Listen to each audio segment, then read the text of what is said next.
statistical polls. As Kenyans prepare themselves for the next general elections with high expectations, research and polling firms are also reworking their working guidelines.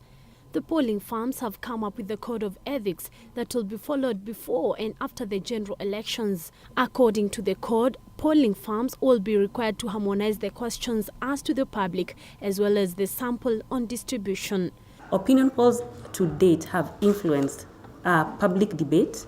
It has influenced people to mobilize others to support a particular candidate, but not necessarily ethnic tension.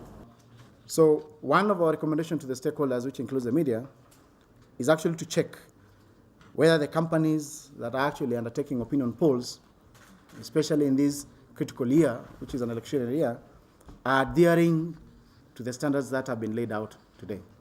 The polling firms will be required to consult each other before making any of their results public. The results will be taken through a scientific process, something that will ensure that the results are not doctored.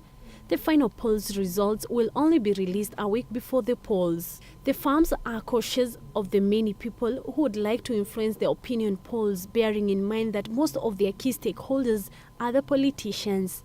As pollsters, we must indicate the sampling method that was used, whether it was random or not.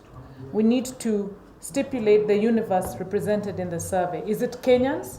Is it voting, the voting population?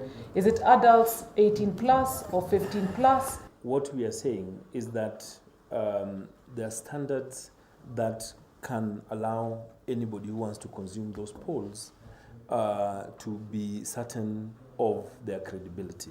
The polling stations have in the recent past been accused of releasing polls to favor some candidates, but with the introduction of the Code of Conduct, polling firms hope that these will enhance their credibility. There is no law that is specific to polling, but there are measures that can be taken against anyone who violate those laws. However, the stakeholders will take action against anyone found guilty of inciting the public or violating some of those laws.